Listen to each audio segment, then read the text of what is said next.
నెల్లూరు జిల్లా గూడూరులో mega DSC అక్రమాలకు నిదర్శనగా వైఎస్ఆర్సీపీ ర్యాలీ చేపట్టింది. ఈ సందర్భంగా జరిగిన సమావేశంలో వైఎస్ఆర్సీపీ జిల్లా అధ్యక్షుడు మాజీ మంత్రి కాకాని గోవర్ధన్ రెడ్డి మాట్లాడుతూ కూటమి ప్రభుత్వంపై విద్యాశాఖ మంత్రి నారా లోకేష్ పై తీవ్ర స్థాయిలో విరుచుకుపడ్డారు.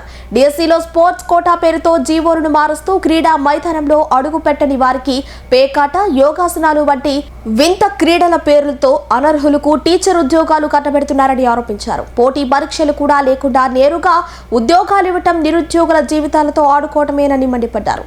పోలీసులు అడ్డుపెట్టుకుని విపక్షాల పోరాటాలను అణిచివేయాలని చూస్తే భయపడేది లేదని, వెనకడుగు వేసే నైజం వైఎస్ఆర్సీపీ డిఎన్ఏలోనే లేదని స్పష్టం చేశారు.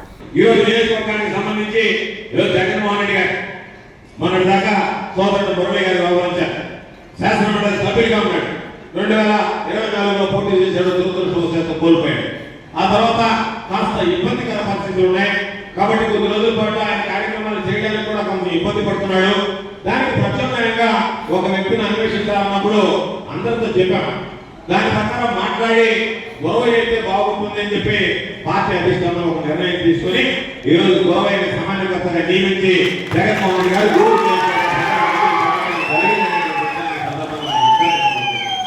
కాబట్టి పార్టీ తీసుకున్నటువంటి నిర్ణయం, మన నాయకులు తీసుకున్నటువంటి నిర్ణయం ఈరోజు మనందరికీ శిరోధాన్యం. తప్పనిసరిగా జగన్మోహన్ రెడ్డి గారి స్థాయి కూడా లేకుండా ప్రతి ఒక్కరూ కూడా జగన్మోహన్ రెడ్డి గారి పాటలో, జగన్మోహన్ రెడ్డి గారి ఆదేశాల మేరకు నడుచుకోవాల్సినటువంటి అవసరం ఉంది అని చెప్పి మేము అందరికీ సందర్భంగా మనం చేస్తున్నాం. అందుకే చెప్పాం, గొడవ పాపం అందరినీ కలుపుకుపోయేటువంటి వాడు, అందరినీ కలిసేటువంటి వాడు, యువకుడు. ఒక అవకాశం వచ్చింది, మీరందరూ కూడా ఆదరించి ఆశీస్సులు అందిస్తే తప్పనిసరిగా మీ ఇంటి బిడ్డగా, మీ ప్రతినిధిగా శాసనసభ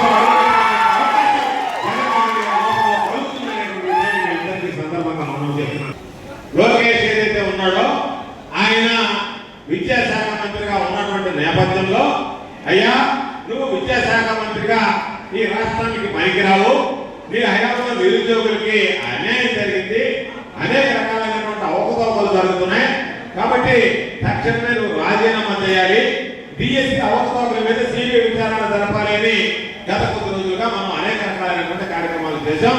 నెల్లూరు జిల్లా కేంద్రంలో కూడా ఒక పెద్ద కార్యక్రమాన్ని, ర్యాలీని జిల్లాలో ఉన్నటువంటి అందరు నాయకులతో కలిసి చేపట్టడం జరిగింది.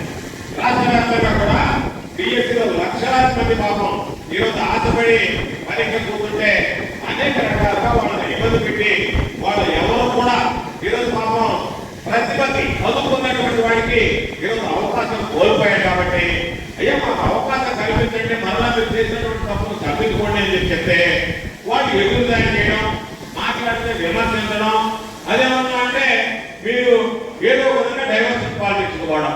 మేము స్పష్టంగా మిమ్మల్ని అడిగేది ఏంటి, డిఎస్సిలో అవకతవకలు జరిగినటువంటి మాట వాస్తవం అని చెప్పాడు.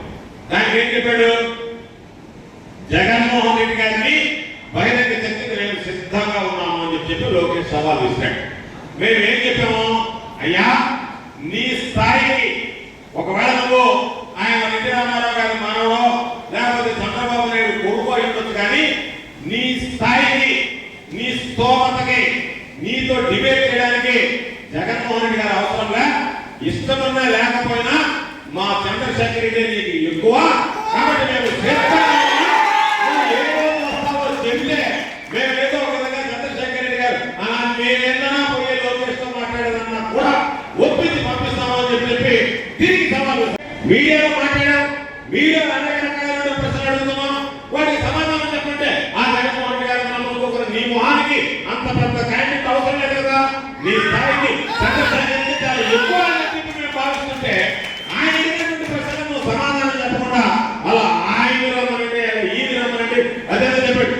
నేను స్టాన్ఫోర్డ్ యూనివర్సిటీలో విద్యార్థి, సరే స్టాన్ఫోర్డ్ యూనివర్సిటీలో నువ్వు ఏ విధంగా చదివావు, స్విమ్మింగ్ పూల్లోని జలకాలాటం దగ్గర నుంచి అనేక రకాలైనటువంటి పత్రికలు వార్తలు వచ్చాయి. కాబట్టి నువ్వు చదివావు స్టాన్ఫోర్డ్ లో ఏ విధంగా చదివాలనేటువంటి అవసరం బాగుండదులే, దాని గురించి బయటకి ఎత్తే అసహ్యంగా ఉంటుంది, మాకే అసహ్యంగా ఉంటుంది మీ స్థాయి గురించి మాట్లాడాలి. కాబట్టి అటువంటి నేపథ్యంలో ఈ రోజు మేము అడిగినటువంటివి ఎన్నో రకాలైనటువంటి దారుణాలు జరిగిన తర్వాత వాటి మీద ఒక స్పష్టత కావాలని అడిగితే దాని గురించి మీరు ఎందుకు సమాధానం చెప్పడం లేదు. మీ అధికారులు చెప్తున్నారు, అధికారులు ఏమని చెప్తున్నారు, మేము ప్రభుత్వ నియమ నిబంధనల ప్రకారం చేశాము. మేము అడిగేది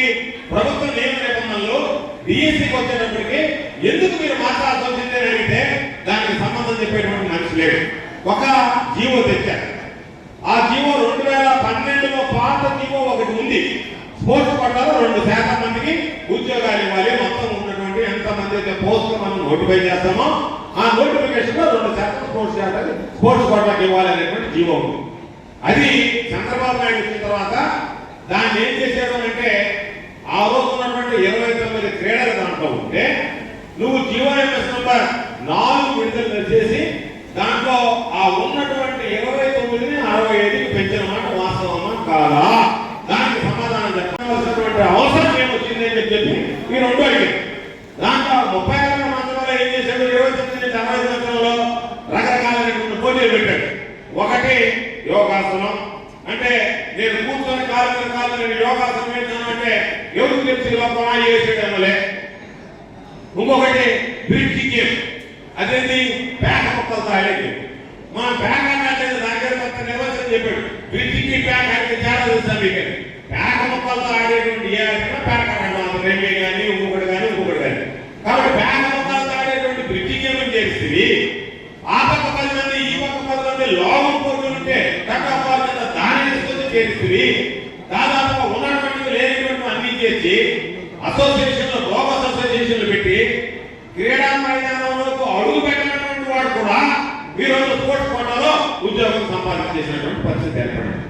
దాంతో పాటు ఒకటి ఏం చెప్పాం, ఈ ఎవరైతే ఈ డిఎస్సికి సంబంధించి మీరు పోటీ పరీక్షల్లో కూర్చోకోవాల్సినటువంటి అవసరం లేకుండానే స్పోర్ట్స్ కోటాకు సంబంధించి మీరు ఎవరు కూడా పరీక్షలో కూర్చోవాల్సినటువంటి అవసరం లేదు, నేరుగా ఇచ్చేటంటే దారిపై వాడు వచ్చి ఒక సర్టిఫికేట్ తీసుకొచ్చి ఇస్తే వాడికి ఉద్యోగం ఇచ్చినటువంటి దారుణమైనటువంటి పరిస్థితి 410 ఉద్యోగాలు ఇచ్చారు. పాపం గోల్డ్ మెడల్ సంపాదించినటువంటి వాడి రాష్ట్రంలో చంద్రశేఖర్ రెడ్డి గారికి వస్తే చంద్రశేఖర్ రెడ్డి గారు నేరుగా జగన్మోహన్ రెడ్డి గారి దగ్గరికి తీసుకెళ్తే అయ్యా నేను గోల్డ్ మెడల్స్ సాధించాను, నాకు ఉద్యోగం రాలేదు అని చెప్పి కంటతడి పెట్టినటువంటి పరిస్థితి. అంటే మీ ఆలోచన విధానం ఏంటి, ఆటలో ప్రతిభ ఉంది, వాడు గోల్డ్ మెడల్ సంపాదిస్తే వాడికి మాత్రం ఉద్యోగం లేదు. చదువు సంధ్య లేనుడు అంటే చదువు సంధ్య లేనుడు పరీక్ష రాయడం చదువు సంధ్య లేను అనుకుంటారు. అంటే ప్రతిభ కనపరచబడలే, విద్యలో ప్రతిభ కనపడలే, క్రీడా మైదానంలో తిరిగినటువంటి క్రీడా ప్రతిభ కనపరచబడలే. కానీ లోకేష్ ఆశిస్తుంటే వాడికి ఉద్యోగం వచ్చింది. దాని మీద వీడియోలు వైరల్ అయినాయి. 15 లక్షలు తీసుకున్నా నీకు టీచర్ ఉద్యోగం ఇస్తామని చెప్పారు. కాబట్టి దాని మీద విచారణ చేస్తే మీకు ఉన్నటువంటి నష్టం ఏంటంటే ఆ 15 లక్షల ఆడియోకి సంబంధించినటువంటి క్యాసెట్ వైరల్ అవుతుంటే నిన్న కూడా తీసుకెళ్లి కలెక్టరేట్ డిఆర్ఓ గారి దగ్గరికి అయ్యా మీరు వినండి, వాళ్ళు మాట్లాడినటువంటి మాటలు 15 లక్షల రూపాయలు తీసుకొస్తే ఉద్యోగం ఇస్తా అన్నారు. ఎవరు 15 లక్షలు అడిగారు, ఎవరు 15 లక్షలు ఇస్తామన్నారు, దాని మీద విచారణ జరిపితే వాస్తవమా కాదా నీకు తెలుసండి అంటే దాని గురించి మాట్లాడేటువంటి